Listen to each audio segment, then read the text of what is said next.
Assalamualaikum warahmatullahi wabarakatuh. Salam sejahtera buat kita semua. Perkenalkan, nama saya Dr. Alidi, sarjana agama, magister sains, magister studi Islam, dengan nomor induk dosen nasional 001 017717.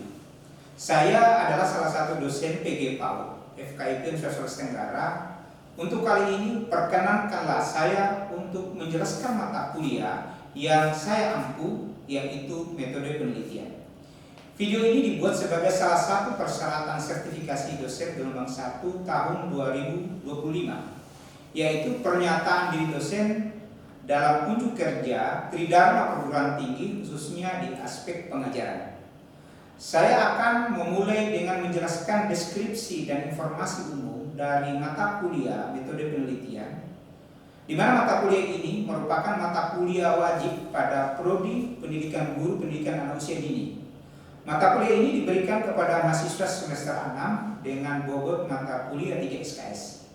Mata kuliah metode penelitian tersebut dengan pembahasan secara garis besar mencakup: pertama adalah pendahuluan tentang penelitian dalam konteks pendidikan, yang kedua adalah jenis-jenis penelitian pendidikan, yang ketiga masalah dan rumusan masalah penelitian, keempat adalah kajian teori dan studi pustaka, kelima kerangka berpikir dan hipotesis, keenam metodologi penelitian, ketujuh populasi dan sampel, kedelapan adalah teknik analisis data, kesembilan langkah-langkah penulisan proposal penelitian, dan yang kesepuluh adalah praktik penyusunan proposal penelitian.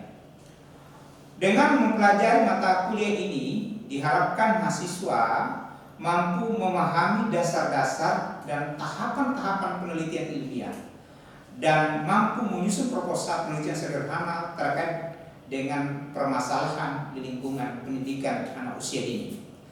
Adapun CPMK dari mata kuliah ini terdiri dari 4 CPMK, yaitu pertama, mahasiswa dapat menjelaskan paradigma penelitian kuantitatif, kualitatif, mixed method, kemudian konsep validasi dan reliabilitas, juga termasuk prinsip etika penelitian dalam konteks pendidikan manusia ini. Mahasiswa mampu merumuskan rumusan masalah, memilih desain penelitian, yaitu antara lain survei, studi kasus, eksperimen, penelitian tindakan kelas, serta menyusun instrumen pengumpulan data, termasuk di dalamnya observasi, wawancara, kuesioner, ataupun dokumentasi. Mahasiswa diharapkan bisa terampil mengorganisir pelaksanaan pengumpulan data sesuai dengan kaidah etika, serta melakukan analisis statistik deskriptif atau statistika inferensial dan coding kualitatif untuk menghasilkan temuan yang valid. Mahasiswa dapat menyusun laporan penelitian yang sistematis, menyajikan hasil dengan visualisasi yang tepat, dan merumuskan rekomendasi kebijakan serta praktek PAUD yang aplikatif. Mata kuliah ini terdiri dari 16 kali pertemuan, dengan ujian tengah semester berada pada semester ke-8 dan ujian akhir semester berada pada pertemuan ke-16. Mata kuliah metodologi penelitian yang saya ampu menggunakan model problem based learning. Adapun langkah-langkah PBL tersebut, yaitu yang pertama adalah orientasi terhadap masalah atau problem orientation. Yang kedua adalah identifikasi masalah atau problem identification. Ketiga, pengumpulan data dan informasi. Keempat, penyusunan alternatif solusi dan perencanaan penelitian. Kelima, presentasi dan diskusi, dan yang keenam adalah refleksi dan evaluasi. Adapun proses penilaian model PBL, yaitu mencakup beberapa tahapan penting yang dirancang untuk mengevaluasi pemahaman dan keterampilan mahasiswa agar secara menyeluruh. Berikut adalah langkah-langkah utama dalam proses penilaian PBL. Pertama adalah penilaian awal atau penilaian diagnostik. Kemudian yang kedua adalah penilaian proses atau formatif. Ketiga adalah penilaian produk atau penilaian sumatif. Keempat adalah penilaian reflektif, dan yang kelima adalah penilaian sikap dan soft skill. Demikian informasi yang dapat saya sampaikan mengenai mata kuliah metode penelitian ini untuk mahasiswa program studi PG PAUD FKIP Universitas Sulawesi Tenggara. Berikut cuplikan dari proses pembelajaran yang akan saya laksanakan secara tatap muka di ruang kelas. Selamat menyaksikan. Assalamualaikum warahmatullahi wabarakatuh. Waalaikumsalam warahmatullahi wabarakatuh. Selamat siang. Siang. Apa kabarnya kawan-kawan semua hari ini? Alhamdulillah baik. Baik. Sebelum kita memulai atau memasuki materi perkuliahan kita pada hari ini, mari kita berdoa sesuai dengan agama dan keyakinan masing-masing. Berdoa dalam hati. Ya.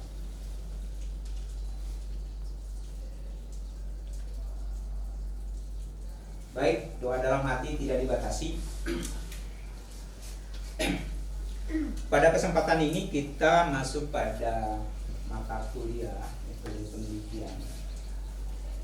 Metode penelitian ini sangat penting dan merupakan mata kuliah wajib di semua jenjang pendidikan, baik itu S1, S2 maupun di S3. Oleh karena itu, mahasiswa yang mengikuti mata kuliah serius. Juga dosennya harus orang yang kapabel. Kenapa? Karena ini yang menentukan cepat dan lambatnya kawan-kawan nanti bisa selesai. Baik, pada kesempatan ini kita akan masuk pada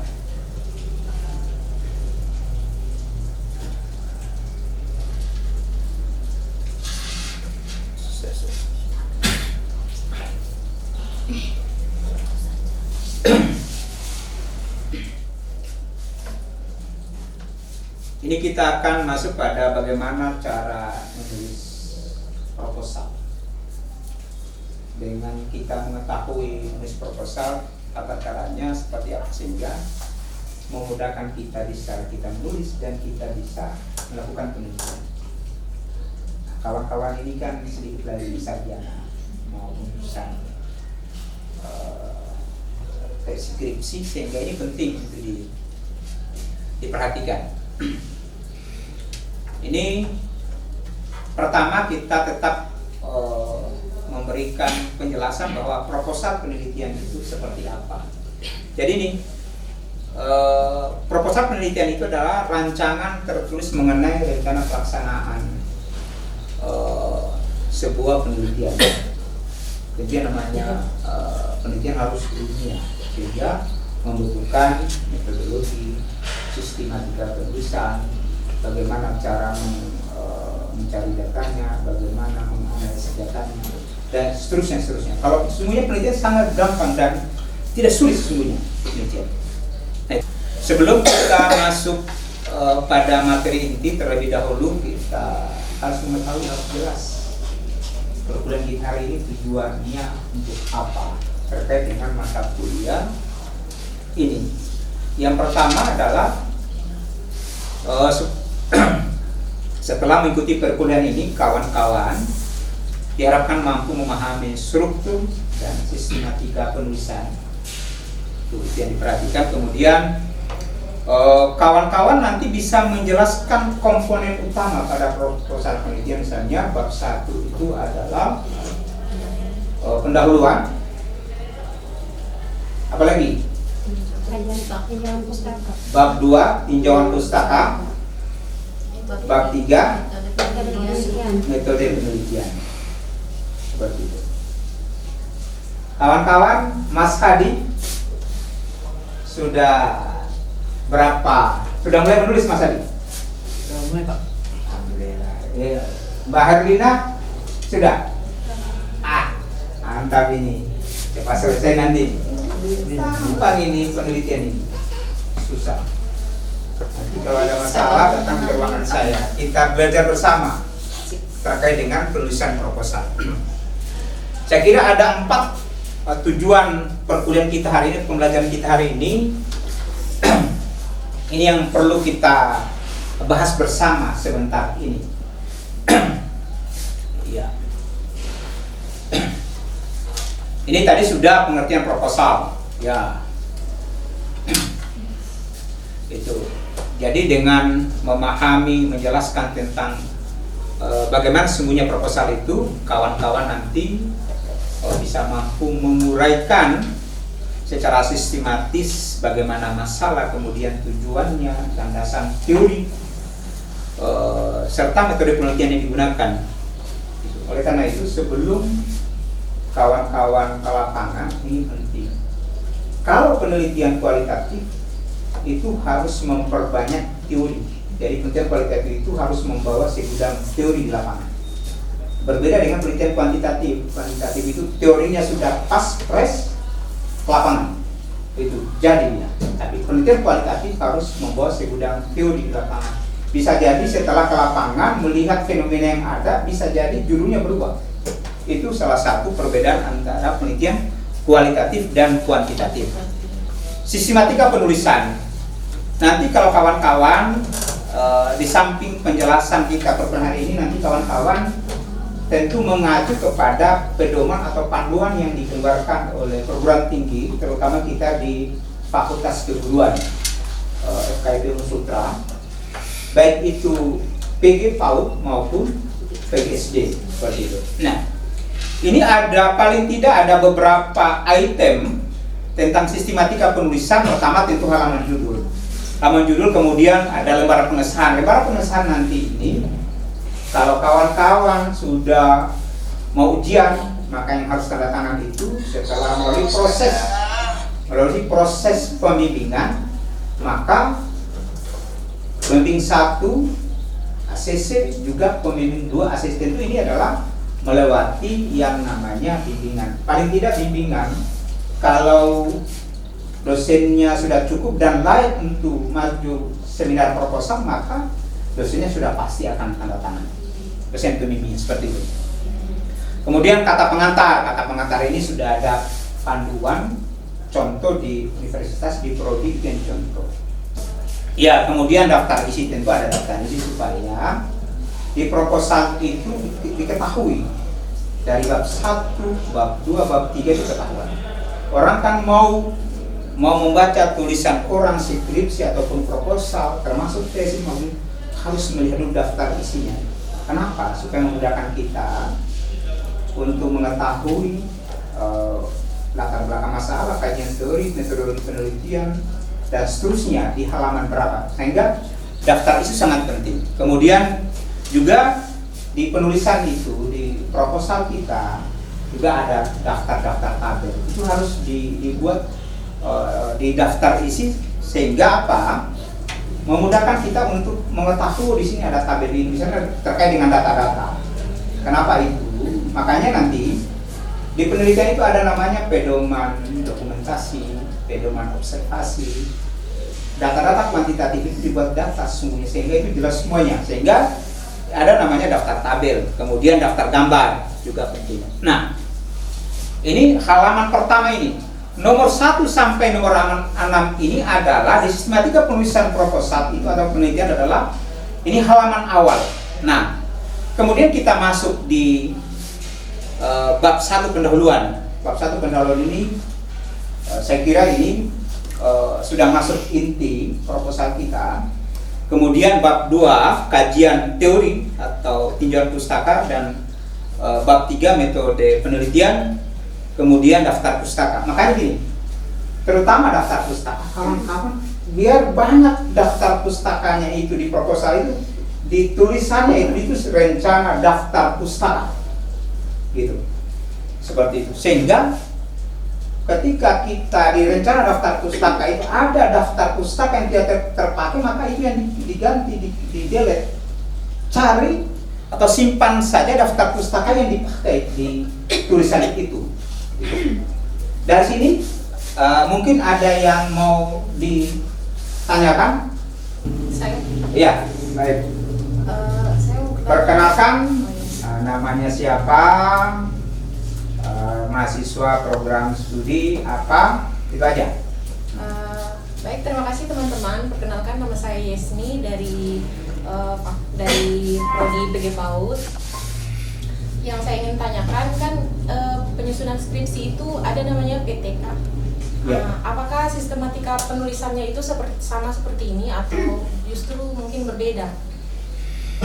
Ya, baik. Secara umum penulisan proposal penelitian itu sama.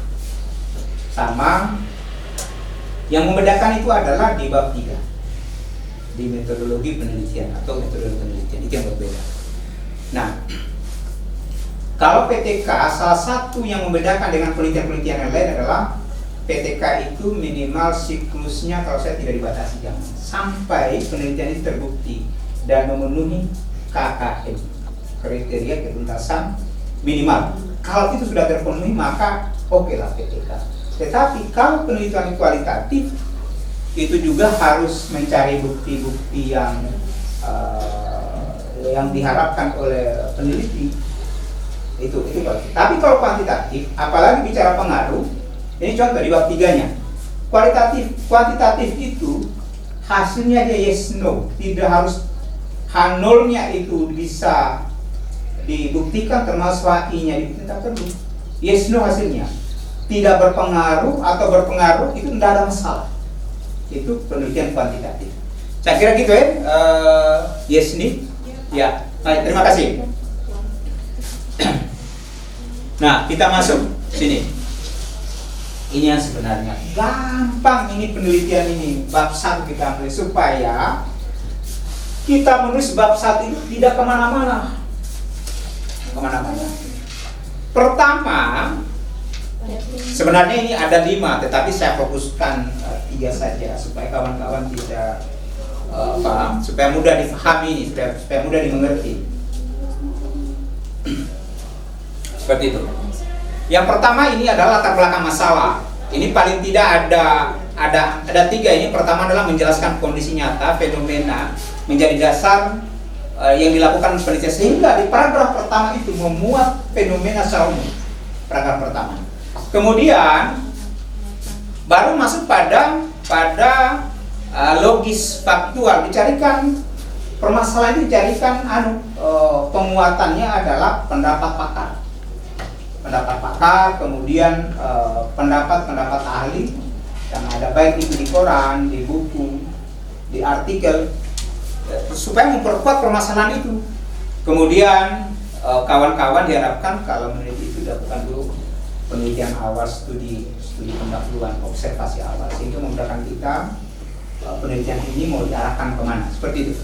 Ya, kemudian rumusan masalah.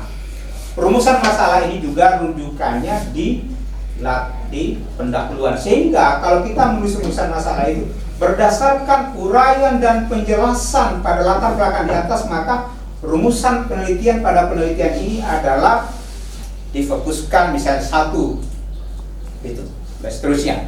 Nah, setelah kita di rumusan masalah, yang berikut adalah tujuan penelitian.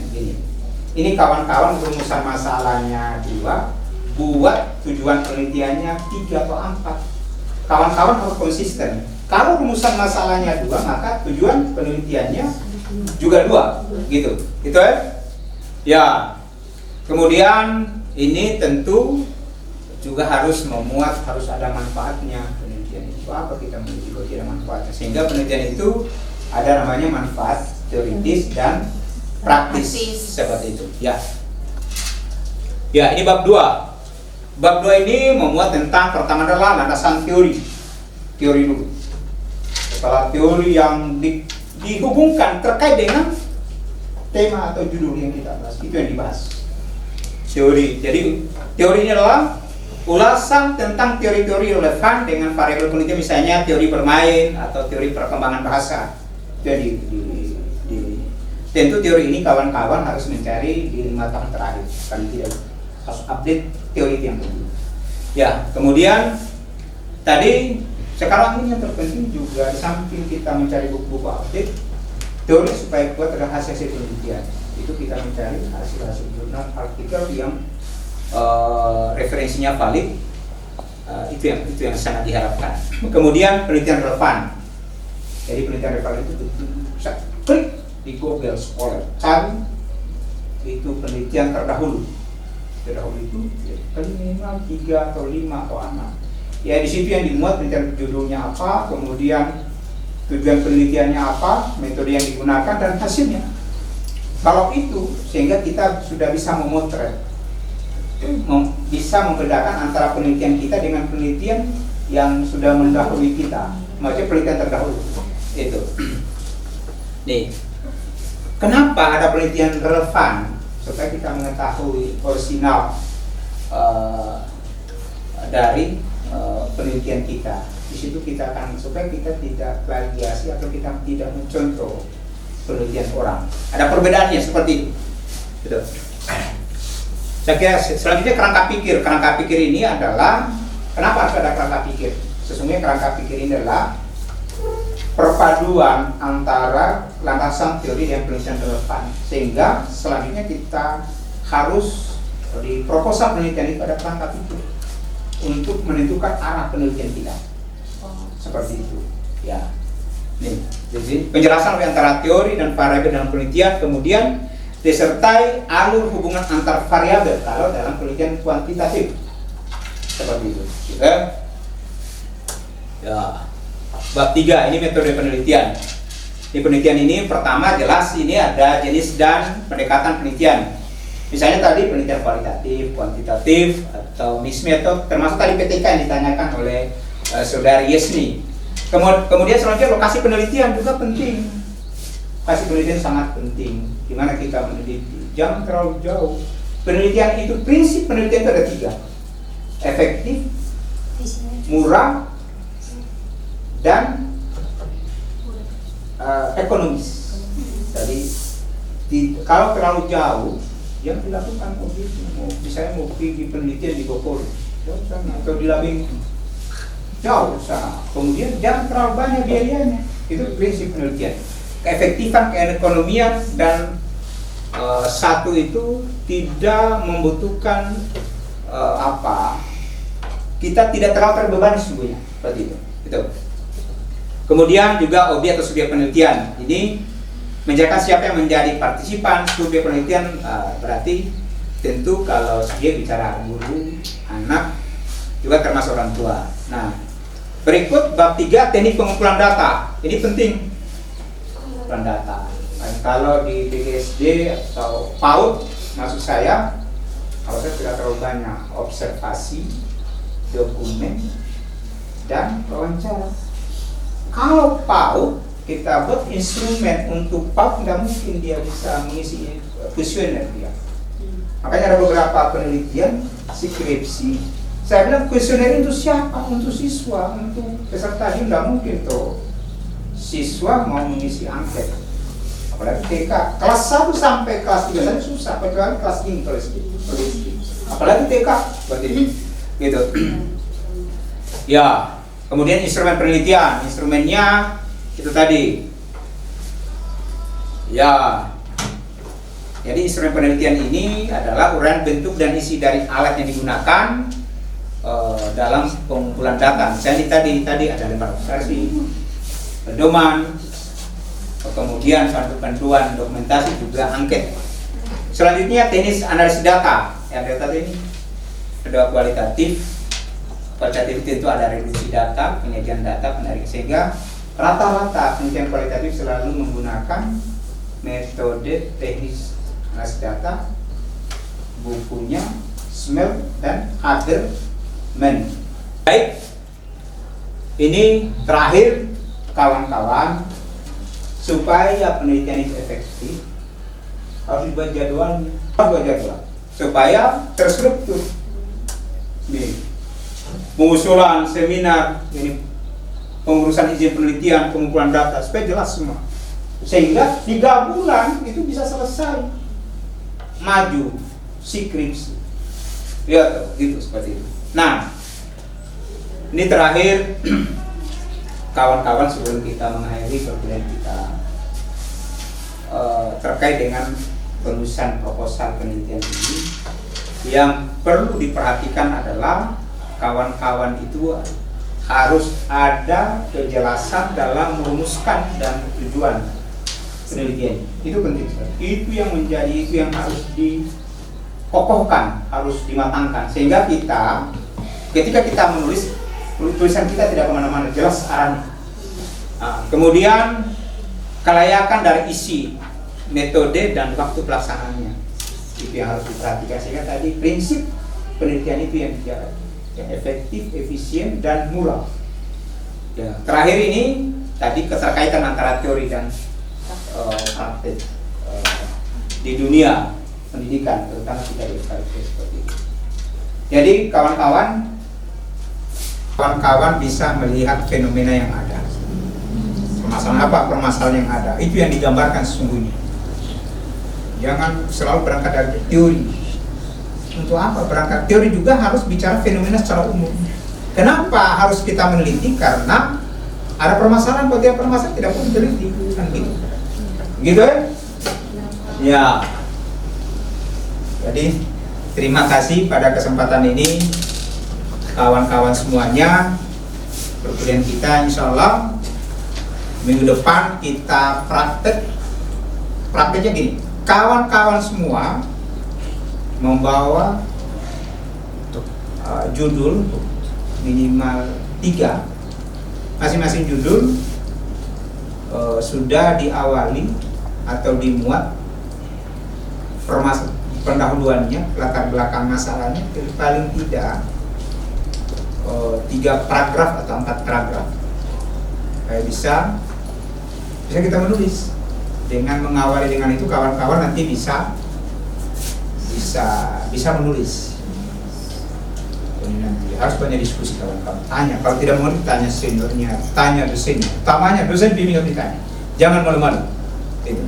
Jadi saya kira pertemuan kita pada kesempatan ini mudah-mudahan ada manfaatnya. Dan ini harapan saya, harapan kita semua, kawan-kawan harus serius supaya selesai cepat. Amin. Tepat waktu selesainya. Jadi sekali lagi, pertemuan yang akan datang kawan-kawan tadi harus membawa minimal 3 judul yang mirip-mirip, supaya bisa kita praktek, atau kawan-kawan sudah bisa mulai menyusun, sehingga pada saat koordinasi dengan penasihat akademiknya, kawan-kawan tidak sulit lagi, bisa menjelaskan alasan kenapa saudara mengambil judul ini. Penasihat akademik pasti dia bertanya, kenapa kamu ambil judul ini? Ini begini Pak, permasalahan di sekolah saya, di tempat saya seperti ini. Ya, itu fenomena itu yang dijelaskan, sehingga dosen dan pembimbing itu bisa mengerti. Dan itu bahwa penelitian sangat penting untuk dilakukan, jadikan judul penelitian. Saya kira ini, terima kasih. Mohon maaf kawan-kawan jika ada yang kurang berkenan. Terima kasih. Mudah-mudahan apa yang kita sampaikan pada kesempatan ini ada nilai manfaatnya dan dinilai ibadah di sisi Allah Subhanahu wa taala. Terima kasih. Kita akhiri dengan alhamdulillahirabbil billahi taufiq wal hidayah. Assalamualaikum warahmatullahi wabarakatuh. Waalaikumsalam warahmatullahi wabarakatuh.